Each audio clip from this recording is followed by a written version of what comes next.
Quiet. That's not me. All right. I think we did it. I feel like we're here. What up, everybody? Hello, hello. Welcome back to another week of FYG Live here on Twitch. If you're new to us and what we do, Find Your Grind is a platform, and our kind of tagline is let the life you live guide the work that you do. And we are bringing teachers and teacher-fluencers and amazing people like everybody in this chat over here today to Twitch. And so we're hyped to have you here. I'm Mike Smith. I'm one of the co-founders of Find Your Grind. I'm the Chief Heart Officer. I want to introduce my really good friend, Lo. She's right down here. Lo, introduce yourself. Say what's up. Introduce the squad. What's up? I'm Lauren Karras. I'm our VP of Learning Design. I come to you all from Salt Lake City. This is week 2, okay? So be kind. This is new technology. We're pushing the envelope on new spaces, and here we go. Where are we at, Lo? Are you going to introduce everybody for us this week? Introduce the rest of our people we got on this week here. We do. So we've got Jonathan Alzheimer joining us again from last week. He's our teacher influencer. He comes to us from Virginia. And we've got Risa. Hi,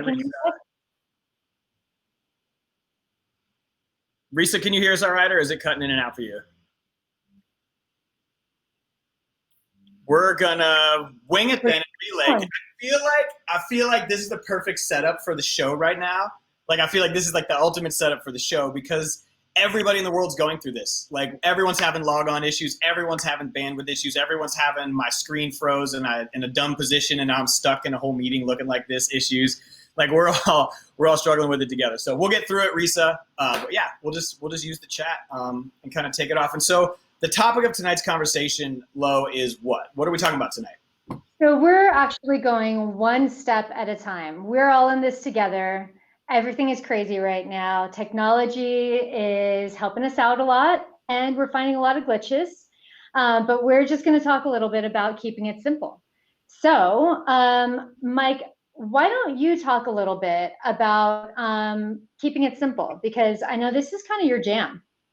Yeah, so I mean, for me, I've been working remote, running around, traveling for 8 years. So like working from my phone is literally all I know. And my rules to working, like this is the most I've ever worked on my laptop since like coronavirus was the reason I like opened up my laptop. And so I've always been mobile. I've always been running gun.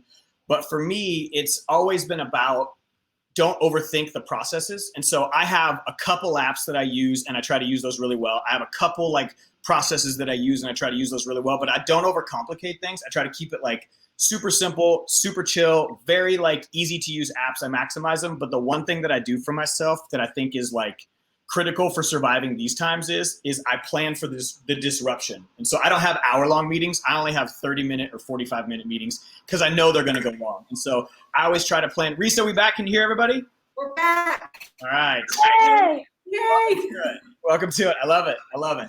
And so, but yeah, so I try to keep it simple with all my platforms. But honestly, like my number one advice to anybody out there that's like new to this working remote, new to working from their phone is plan for the disruption, plan for the bathroom break, plan for the like, oops, something happened and I wasn't expecting it. And so I never plan an hour-long meeting. Everything's either 30 or 45 because I know stuff goes long. So I keep it really simple and I plan for the disruption. That's kind of my goal. That's awesome.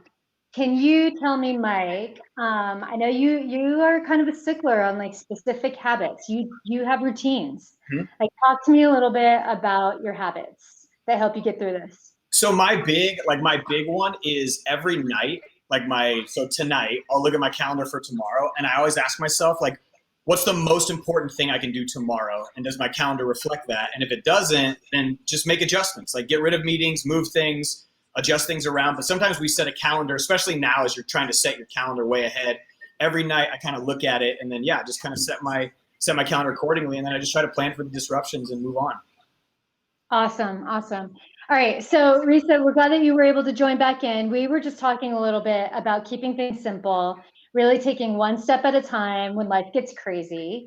And I'm wondering if you can introduce yourself, tell us a little bit about what you do, what you work with, and we'll kind of move into speaking about simplicity.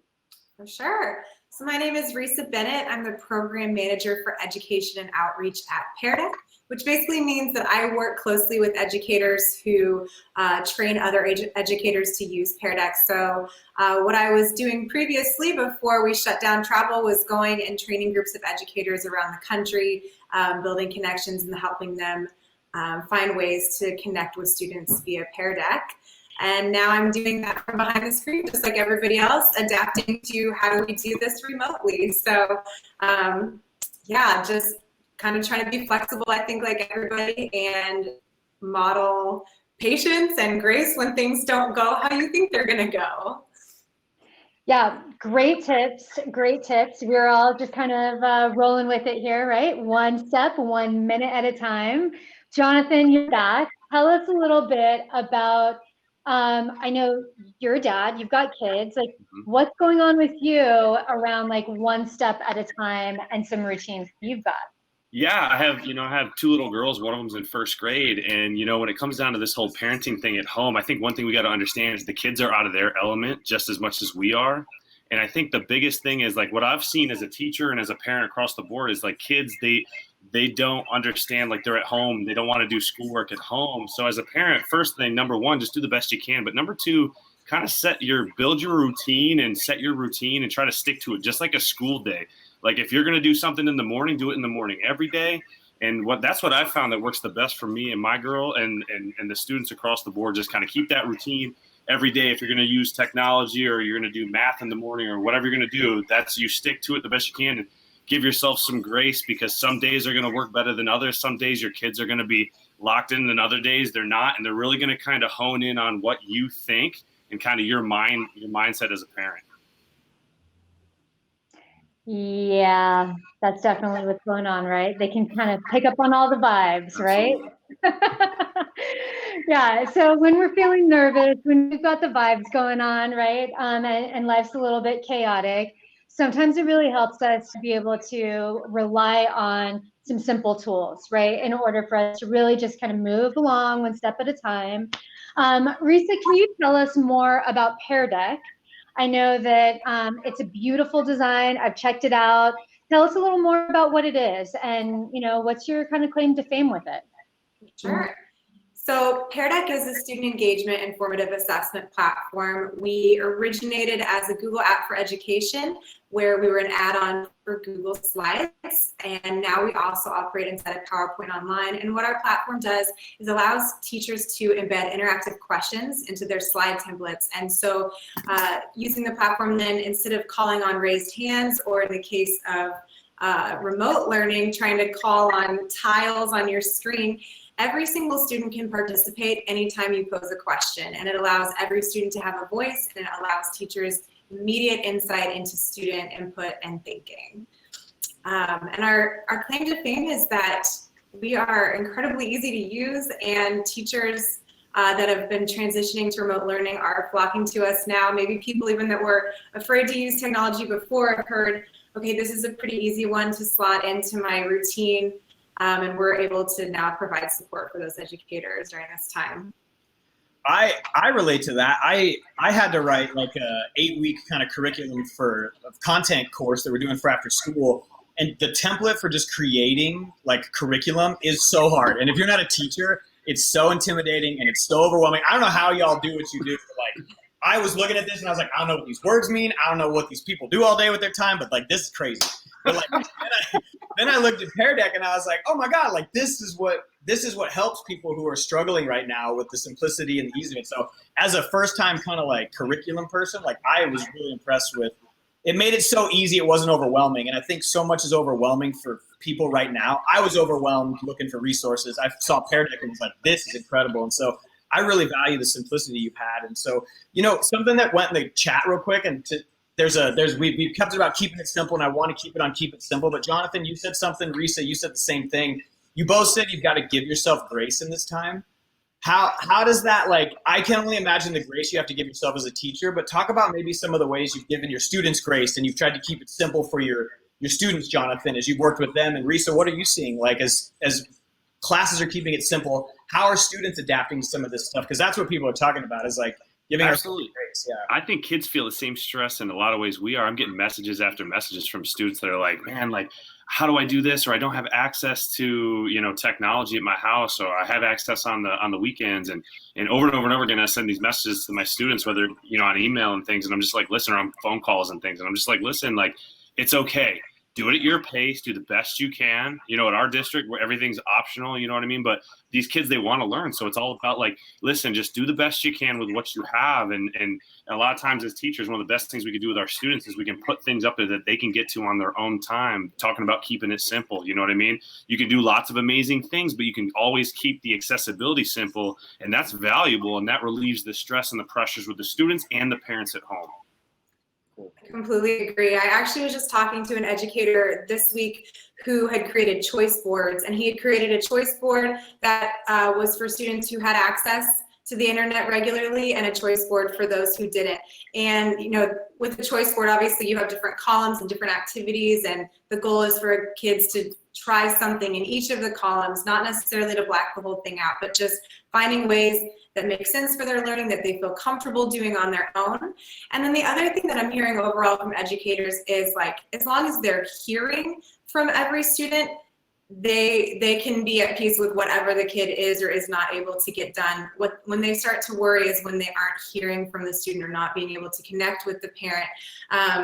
But I know a lot of schools are trying to reduce the amount of actual work time that kids are putting in. And I think teachers who are really embracing that, maybe going with like a lighter grading, maybe a completion grade, or just a finished, didn't finish kind of thing.